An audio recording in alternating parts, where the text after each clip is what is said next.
일에는 반드시 과정이 있고 그 이유가 있습니다. 결과라는 열매를 봄, 여름, 비와 햇살과 때로는 천둥과 번개, 무서운 세월들을 견디어서 결과는 열매가 나온단 말이죠. 그래서 가을은 위대합니다. 흔들리지 않고 피는 꽃이 없겠습니까?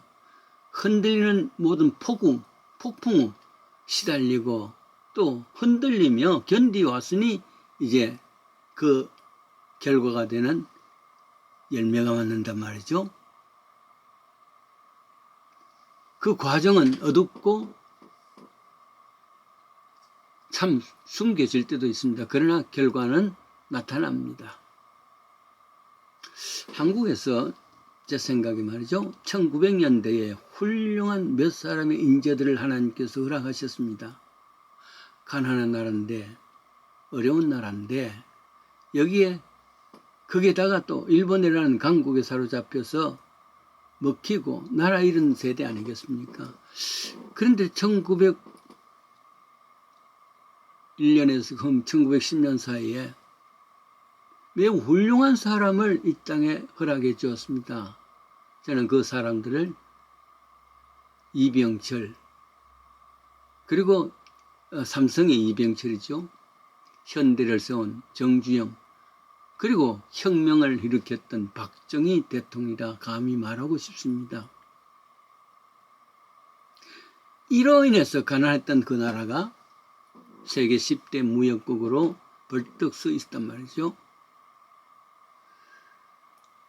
이제는 세계 곳곳에서 백화점이 제일 좋은 목수의 삼성의 것이, LG의 것이, 미국의 도로를 한번 보십시오. 어디에서나 현대자동차가 보입니다. 그것만 아니죠.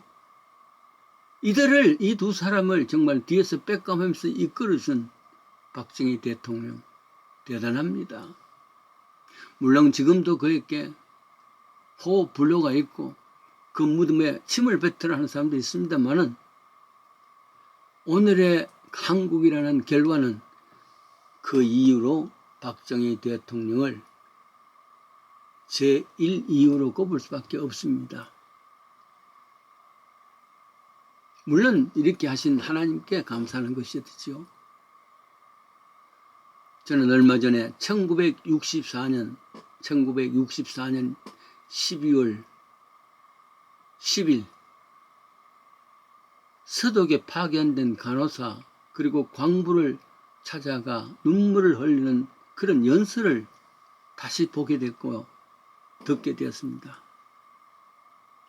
눈물이 복받치는 것입니다.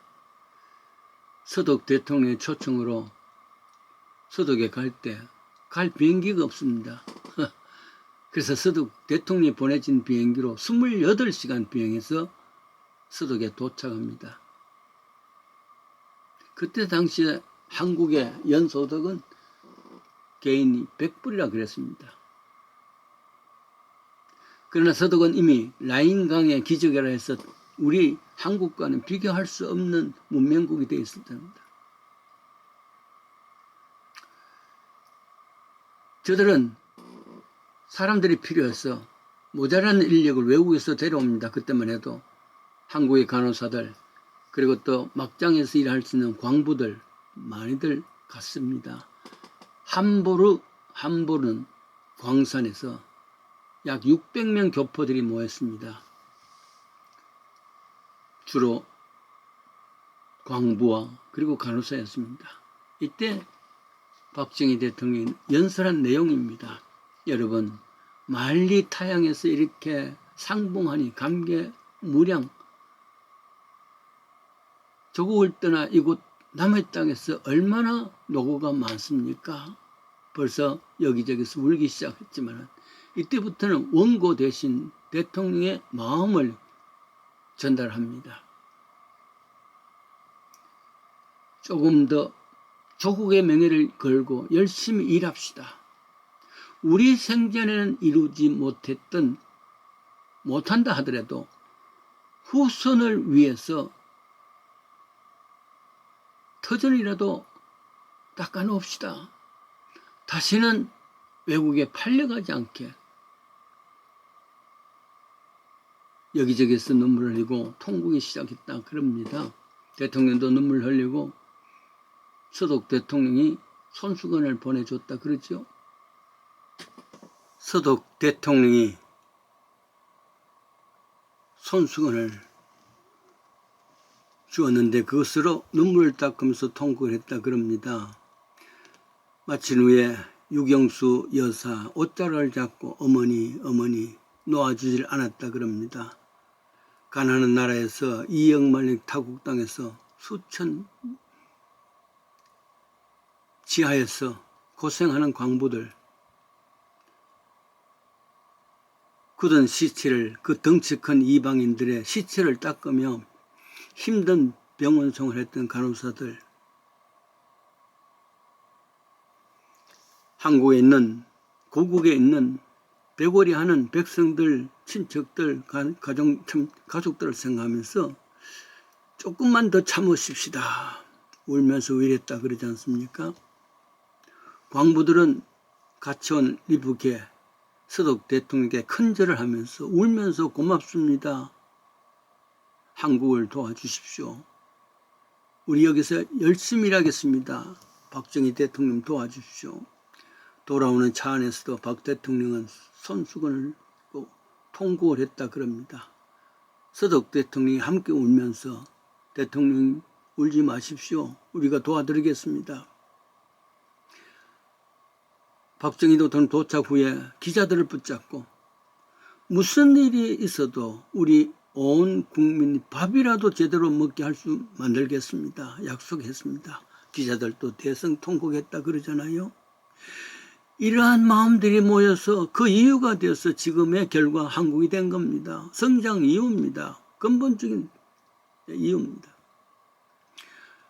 그날 또한 박 대통령 당시 서독으로부터 차관 3,500만 마르크를 돌아오는 길에 경부 고속도로를 생각했다 그러지 않습니까? 서독에서는 아우토반 고속도로를 자세히 보고 난 뒤에 앞으로 나라가 잘 되려면 이것이 필요하겠다 해서 그때 시작했습니다. 하긴 당시에 말이죠. 경제 상황은 차량 대수도 볼 때 시급한 상황이 아닙니다. 현명한 결정이 아니란 말이죠.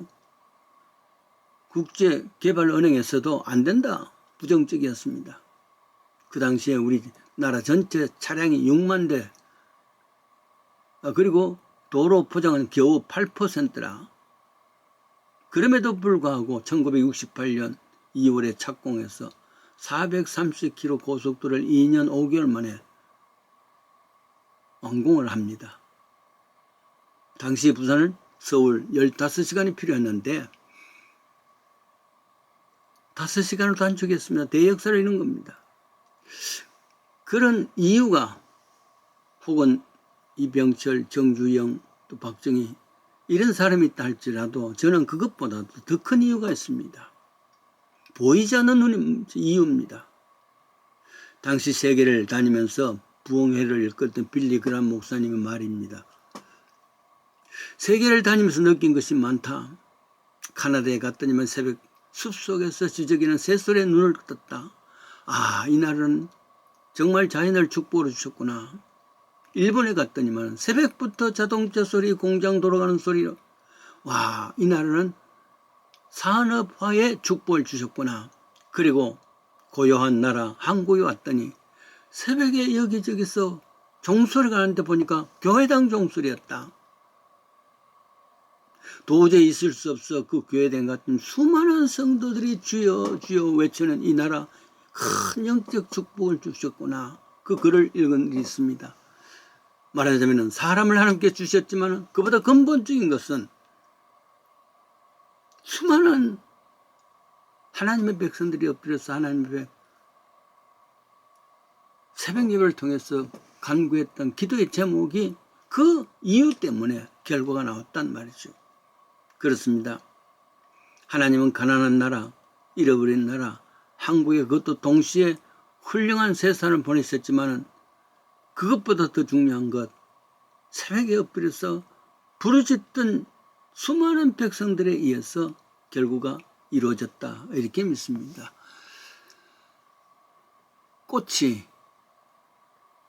꽃이 피는 이유가 뭐겠습니까? 그것은 열매를 맺기 위해서 꽃이 핍니다. 꽃이 지는 이유는 뭐겠습니까? 그것도 열매를 얻기 위해서랍니다. 바라는 것은 결과는 이유가 있었기 때문에, 과정이 있었기 때문입니다. 지금 과정이 아무리 어렵다 할지라도 마침내 결과를 이루기 위해서 우리가 인내하고 참고 참아야 될 것 아니겠습니까? 감사합니다.